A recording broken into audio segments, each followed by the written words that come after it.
La Caisse d'épargne Île-de-France, fière de soutenir toutes les femmes, vous présente Sud Radio. Parlons femmes, Judith Belair. Bonjour à toutes et à tous. Parlons femmes sur Sud Radio, c'est l'émission qui donne la parole aux femmes qui osent, tout simplement. Et il y en a une qui ose, c'est Magali Ripoll, qui n'arrête plus de monter. Alors Magali, après 18 ans de chef choriste dans N'oubliez pas les paroles avec Nagui, c'est sur France Télé, France 2. D'ailleurs, France Télé vous confie la co-animation avec Laurent Luyat, de la meilleure chorale de France, dont le premier prime sera diffusé le vendredi 19 décembre à 21h10 sur France 3. Et puis Magali, c'est pas tout. Cet été, vous avez rejoint la nouvelle version d'Interville aux côtés de Nagui, Bruno Guillon, Valérie Bègue, Camille Serre et Johan Rioux. On vous arrête plus, j'ai envie de dire. Bienvenue dans Parlons Femmes. Merci beaucoup, merci de m'accueillir. Merci Judith, je suis ravie. Sud Radio, Parlons femmes, Judith Belair. Alors, Parlons Femmes vous pose des questions. Magali Ripoll, est-ce que vous êtes prête ? Je pense. Alors, quelle femme pour vous incarne le courage sans compromis ? Simone Veil. Ouais. Bien entendu. C'est la plus évidente, quoi. C'est la plus évidente parce qu'elle a porté un message, elle a porté un bagage avec elle toujours actuel, avec son évolution, avec le temps qui passe, en même temps historique et en même temps très très futuriste, je trouve. Elle reste contemporaine, quoi. Exactement. Ouais. Est-ce qu'il y a un nom qui a changé votre vie ? Un nom qui a changé ma vie. Alors là... Il y en a plusieurs. Il y en a aussi ça. Non seulement il y en a Le premier plusieurs. qui vous vient alors ? Le premier qui me vient, c'est Charles Aznavour. Ouais, bah forcément. Vous avez fait ses chœurs. Oui, j'étais musicienne. Je jouais du clavier, de l'accordéon et j'étais choriste également pendant 7 ans, un peu plus de 7 ans. Oui. 7 ans, c'est un cycle et c'est un vrai bout de vie, un vrai bout de chemin avec lui. On va revenir dessus. Est-ce que le pouvoir féminin, ça fait encore peur selon vous ? Oui. Ouais. Pourquoi ? Parce que je pense qu'il y a une peur de certaines personnes que l'affirmation de la femme, l'ancrage de la femme en tant qu'être humain pour qu'elle soit l'égale de l'homme peut faire peur parce que certaines personnes peuvent avoir peur d'un débordement et d'une prise de pouvoir trop unidirectionnelle. Finalement, on est trop forte, c'est ça que vous voulez dire ? On peut être trop forte. Alors après, moi je pense il y a beaucoup d'actrices dans la prise de parole des femmes et on n'est pas du tout sur un discours linéaire et homogène et uni, pas tant que ça. Donc voilà, il y a des choses un peu drastiques qui sont prononcées de façon parfois drastique aussi et je pense que ça peut faire peur, oui. Est-ce que le patriarcat ça existe du coup ? Oui, ça existe. Ouais. C'est quoi votre définition du patriarcat ? Pour moi, ma définition, je ne sais pas le définir, mais je sais l'imaginer. Pour moi, le patriarcat, c'est comme comment on appelle ça, une grande toile de tente, là, un grand chapiteau. Voilà. Pour moi, c'est qui couvre quoi. C'est un espèce de plafond de verre en tissu chez vous. Voilà. C'est ça. Et les animaux sont les femmes. Oui. Voilà. D'accord. C'est la vision que j'ai du patriarcat. Alors après le définir. Parce qu'on nous dresse, quoi. C'est ça que vous voulez dire ? Oui, parce qu'on nous couvre, on nous met sous cloche, on nous dirige, on va là où on nous permet d'aller, comme les animaux d'un cirque, en fait, c'est ça. C'est la vision que j'ai du patriarcat. Vous allez où on vous permet ? Moi, je vais où je veux. Ouais, voilà, merci. Je vais où je veux parce que j'ai eu la chance de recevoir une éducation qui m'a laissé penser que je pouvais aller où je voulais. C'est très important de le dire. On peut aller où on veut, qu'on soit femme ou homme d'ailleurs. Si vous aviez un souhait, un petit génie comme ça là qui apparaît, Aladdin. Un souhait. Ouais. Alors, je veux pas faire de discours de Miss France moins le quart, mais si j'avais un souhait général, ce serait déjà que toutes les petites filles de la planète aient accès à l'éducation. Ça, c'est... Voilà, en France, bien entendu, et c'est quand même majoritairement le cas, même s'il y a beaucoup de choses compliquées socialement dans notre pays, mais quand même sur toute la planète, ces petites filles qui peuvent avoir le droit d'apprendre, de comprendre, d'évoluer. On pense aux Afghanes. Oui, bien sûr, à tous les pays du continent africain, mais aussi. Sûr. Si vous aviez quelque chose à dire à l'enfant que vous étiez, ça serait quoi ? Merci. Ouais. Merci d'avoir imaginé tout ça et d'avoir fait en sorte que... Parce que vous êtes imaginé avant de vivre ? Oui. Ouais. Ouais. Vous êtes beaucoup projeté ? Oui. Je me projetais énormément. Vous étiez plein de rêves, quoi. J'étais pleine de rêves et puis j'en ai encore. J'ai osé rêver, imaginer des choses que je réalise à peine pouvoir vivre aujourd'hui, très sincèrement. Vous êtes contente ? Ouais, je suis très contente. Alors Magali Ripoll, en octobre 2025, votre chaîne a annoncé qu'elle remplace Cyril Ferraud et que on vous met à la co-animation avec Laurent Luyat pour la meilleure chorale de France. C'est une émission qui a été tournée déjà et qui va être diffusée le vendredi 19 décembre 2025, je l'ai dit, à 21h10 sur France 3. Alors, grosso modo, qu'est-ce que ça vous fait de passer, parce que 18 ans, vous avez quand même votre place évidemment, N'oubliez pas les paroles, on vous connaît très bien, mais là tout d'un coup vous devenez un peu maîtresse de cérémonie quand même. Comment vous le sentez ? Comment vous vous y préparez ? Est-ce que c'est un peu le plus beau cadeau qu'on pouvait vous faire en cette fin d'année ? Alors le plus beau cadeau qu'on puisse me faire, c'est de me donner sa confiance. Ouais. Et ça, c'est le cadeau que j'ai reçu, et c'est pas la première fois, et merci la vie, et merci France Télé, et merci tous ceux qui ont envie de bosser avec moi. Après, c'est vrai que c'est non pas un virage, mais une escalade. Et c'est vrai que je peux pas dire non, mais quoi, c'est rien, c'est cool. Oui, mais maîtresse de cérémonie, j'ai eu l'occasion de le faire dans des circonstances diverses et variées. Lors de la présentation du spectacle qu'on a tourné en live de N'oubliez pas les paroles, je sais ce que c'est que de prendre un micro, d'être en live. J'ai pas peur de ça, j'adore ça. Ça me fait kiffer. Je suis contente. Mais c'est vrai que là, il y avait autre chose à envisager, autre chose à travailler. Et j'ai toujours été side woman en tant que musicienne et en tant que musicienne dans l'émission. Et ça me va bien, ça. Ouais. Moi, j'aime bien le côté travailler en équipe, faire partie d'une bande comme ça. Je trouve ça super. J'adore aussi l'idée des choses de temps en temps. Et là, c'est vrai que j'ai été amenée à le faire officiellement, vraiment pour la première fois. Et je l'ai appréhendé positivement, c'est-à-dire que j'ai vraiment bossé le truc, j'ai travaillé le prompteur pour que ce soit le plus naturel et fluide possible, j'ai beaucoup je me suis beaucoup imaginée en situation, et après que le travail a été accompli et que les équipes étaient contentes et que moi j'étais contente de mon job, maintenant je me prépare au retour du public. Donc oui, c'est vrai que c'est pas la même chose. Un peu J'ai le trac inversé, moi. C'est-à-dire que, alors, avant de monter sur scène ou avant de faire quelque chose, à partir du moment où c'est quelque chose que j'estime savoir faire, que je connais ou que j'ai bien bossé, j'ai pas le trac du tout, j'ai hâte d'y aller. Je sais pas ce que c'est que d'avoir mal au ventre, les mains moites. Enfin, si, quand un avion décolle, mais pas avant de monter sur scène. Moi, je suis hyper à la cool, quoi. Je suis là, j'ai peur de rien. Voilà, très sincèrement, que je sois devant ma famille, 3 personnes, 500 personnes dans la salle ou devant des téléspectateurs, j'ai pas ce stress-là. Par contre, une fois que j'ai fait le boulot, et même si j'ai mis du cœur à l'ouvrage et les mains dans le cambouis, et voilà. Là, ça devient compliqué. Après, j'ai une descente. Ouais. Après, je me dis, punaise, j'ai pas fait ça.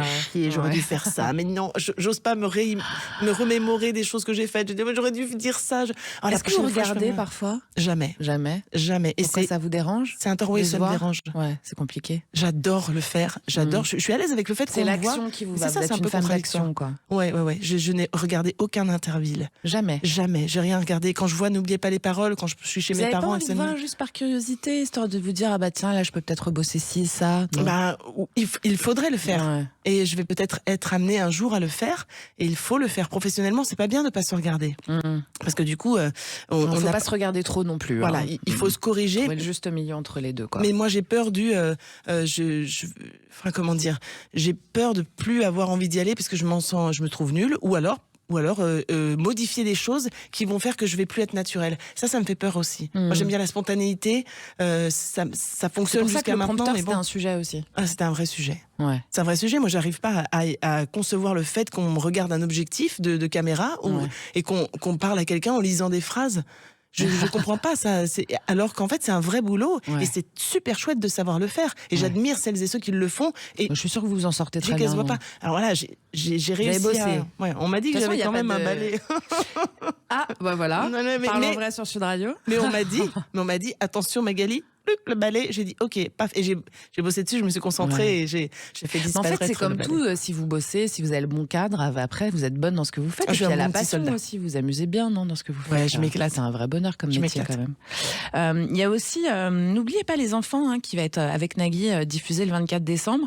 Évidemment, vous êtes dessus. Nagui, c'est une grande histoire entre vous, quoi. Ça fait 18 ans que ça dure, c'est incroyable. Ouais, c'est incroyable. Et c'est une amitié, on imagine maintenant, qui est pas plus que professionnelle. Il y a plus de frontières en fait.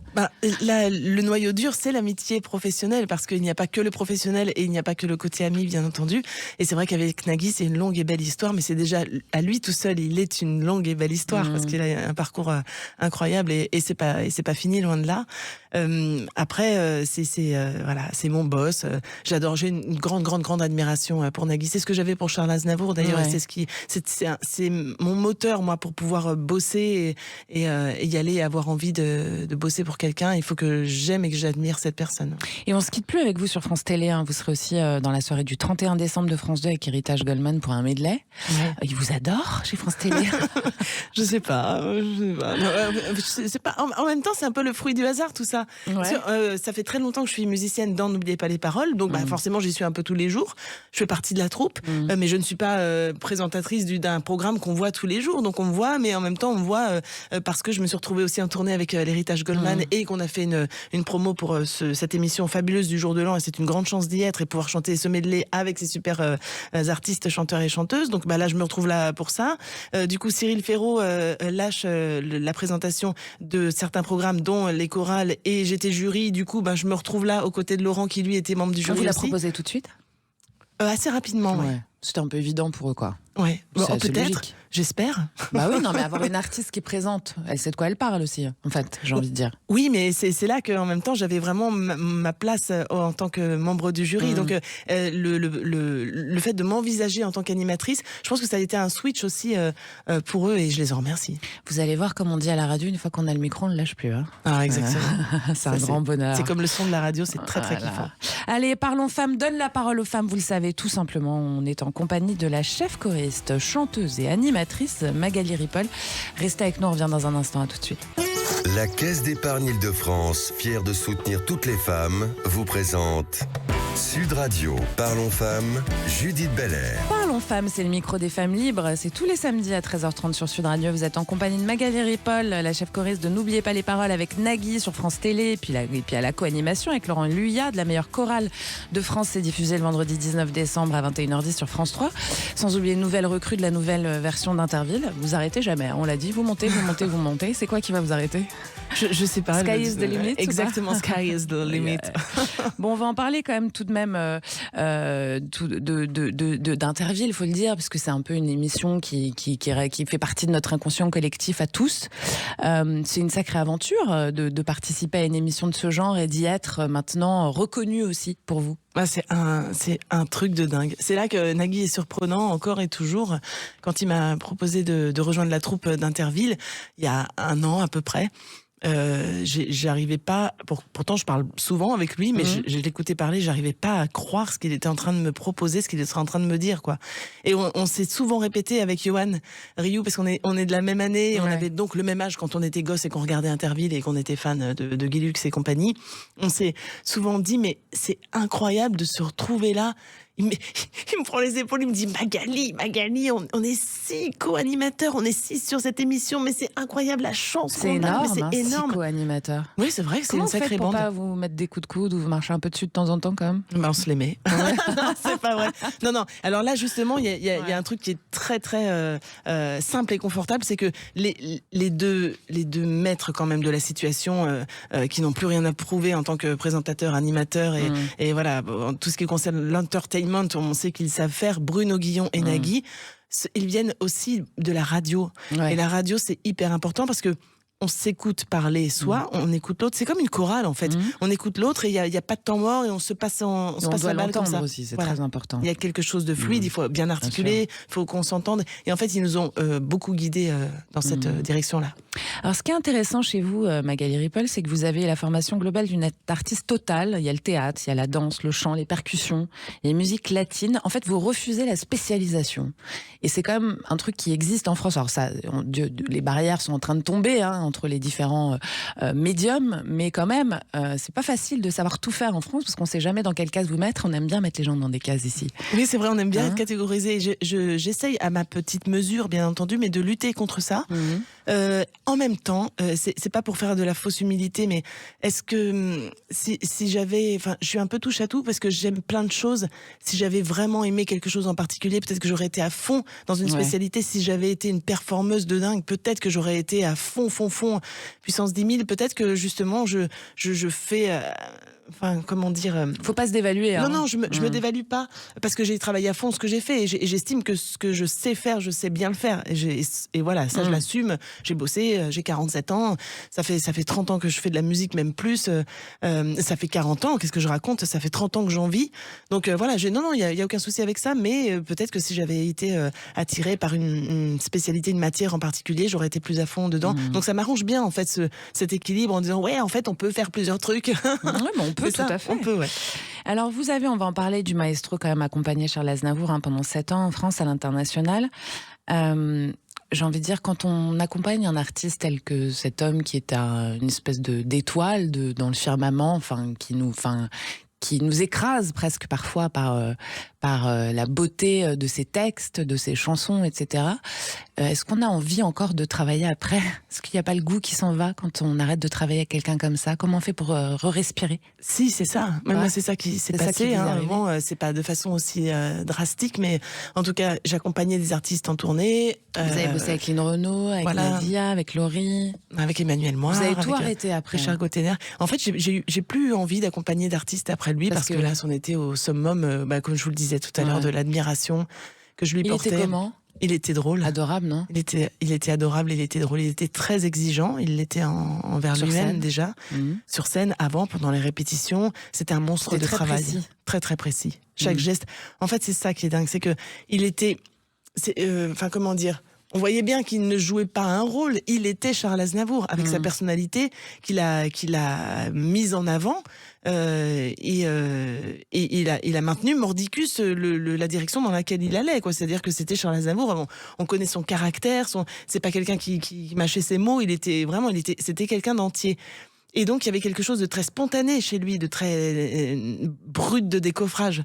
Et en même temps, chaque geste au millimètre près, lors de l'interprétation d'une chanson, je pense surtout à comme ils disent, chaque geste était calculé, reproduit au millimètre à chaque concert, à chaque prestation.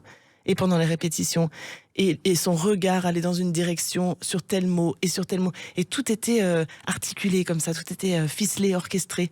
C'était très travaillé et pourtant c'était tellement fluide et naturel. Et c'est là qu'on sent l'âme du comédien et le monstre de travail qu'il était. Il travaillait tout le temps, Mais finalement, ça nous explique aussi que quand on a un cadre, on peut en sortir. Oui.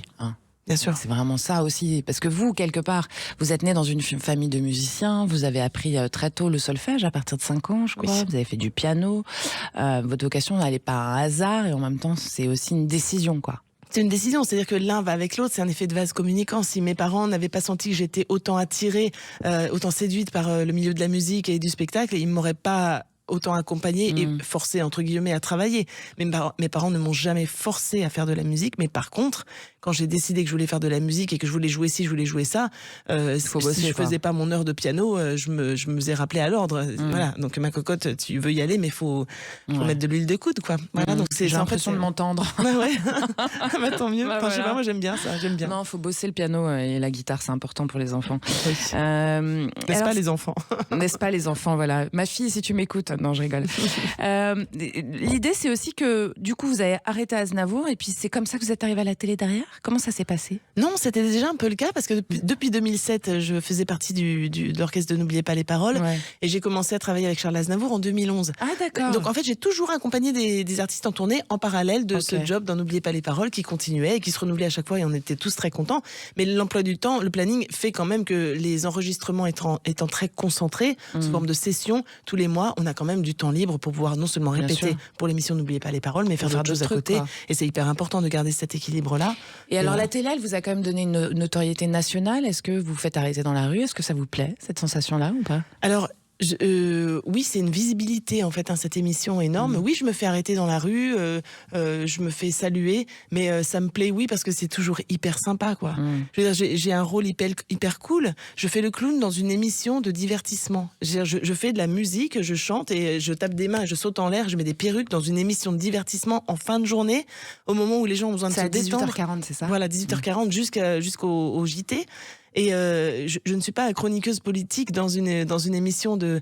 Ça vous plairait moins, ça? C'est-à-dire, je ne saurais déjà pas le faire, mais c'est vrai que dès qu'on prend des risques et qu'on prend parti sur quelque chose, on risque, quand on vous salue dans la rue, on peut aussi vous insulter ou être, être agressif. Oui. Enfin, plutôt sur les réseaux, d'ailleurs, en général. Alors, sur les réseaux, de toute façon, ça, je m'en prends. Le lâchage total. Il n'y a pas de souci. Mais voilà, donc oui, ça me plaît, oui, parce que c'est toujours très sympa, c'est bienveillant, c'est familier dans le bon sens du terme. Voilà. C'est toujours des remerciements. Et aussi pour toute l'équipe, bien sûr, parce que moi, je fais partie des éléments visibles de l'émission, mais on est plusieurs, on est quand même 16 dans l'orchestre, Nagui, enfin c'est toute une équipe, La Voix de Cruella. Cette émission, c'est quand même un enchaînement de maillons, et si on en retire un, c'est plus pareil. Ça marche plus, quoi.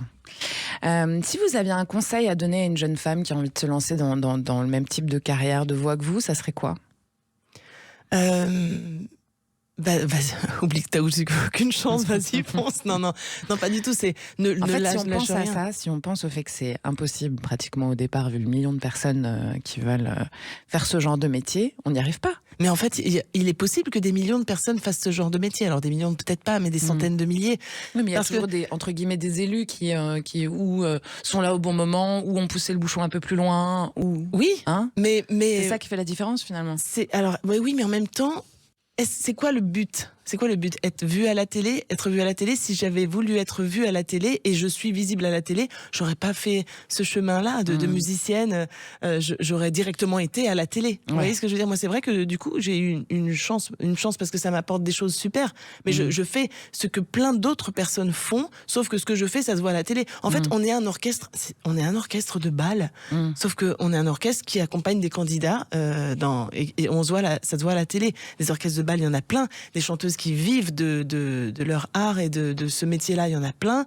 Des danseuses aussi, des danseurs, des chanteurs, des musiciens. C'est-à-dire qu'en fait, ce que vous êtes en train de nous dire, c'est qu'on n'est pas obligé de passer à la télé ou d'être très connu pour vivre de ce métier. Exactement. Et ça, c'est important aussi. Voilà. Et il ne faut pas attendre ça, sauf si vraiment, en soi, le but est de devenir une célébrité. Alors là, il y a plein d'autres chemins possibles, effectivement. Puis aujourd'hui, avec les réseaux, allons-y gaiement. Voilà, de poster des choses régulièrement. Vous en servez, ça, de vous ? Un petit peu. Je me force un peu parce que c'est vrai que ça crée un contact privilégié quand même avec les gens qui nous regardent ou qui me suivent et c'est vrai que j'aime bien ça, mais je suis pas je suis pas très productive en la matière. Je me force quand même un petit peu parce que si je m'écoutais, j'aurais même plus de réseau, mais faut vivre avec son temps et puis c'est vrai qu'il y a de quoi rigoler aussi, c'est chouette. C'est vrai que c'est pas toujours simple de s'adapter à cette nouvelle époque pour nous, les générations qui ont grandi sans Internet, on peut le dire. Exactement, et comme la génération qui nous a précédés a grandi sans le téléphone portable, sans le téléphone, et nous ça nous est tombé dessus, puis on a suivi en fait toutes les générations prennent des virages et suivent le move, quoi. Vous avez un petit message à passer aux auditrices, aux auditeurs avant qu'on se quitte, Magali Ripoll ? Écoutez, déjà merci de regarder, n'oubliez pas les paroles et d'être au rendez-vous, parce que c'est grâce à ça que je suis derrière ce micro avec vous aujourd'hui. Et puis éclatez-vous, n'oubliez pas que de chanter ça fait du bien. Si vous chantez bien, c'est cool. Si vous chantez bien, c'est pas grave. Si vous chantez pas bien, c'est pas grave. Allez-y, foncez. Puis c'est comme à la jeune fille que je croiserais si j'avais un conseil à donner, c'est travailler pour que ses rêves deviennent une réalité, et c'est super possible en fait. C'est clair. Ouais. Ok, merci beaucoup Magali. Merci à vous Judith. Alors on vous retrouve dans N'oubliez pas les paroles avec Nagui, c'est tous les jours du lundi au samedi à partir de 18h40 sur France 2. Il y a la meilleure chorale de France qui est diffusée donc le vendredi 19 décembre, ça sera à 21h10 sur France 3. Il y a le 24 décembre, N'oubliez pas les enfants. Il y a la soirée du 31 décembre de France 2 avec Héritage Goldman pour un medley, et puis à un moment donné vous allez partir en vacances aussi. Exactement. Voilà. Un petit peu. Allez, merci beaucoup. Merci. Parlons femmes sur Sud Radio, c'est terminé pour aujourd'hui. On se retrouve samedi prochain à 13h30 et puis demain, c'est excellent, vous le savez, à 19h. Je vous embrasse. Bye bye. Sud Radio, Parlons femmes, Judith Belair. Avec la Caisse d'épargne Île-de-France, fière de soutenir toutes les femmes.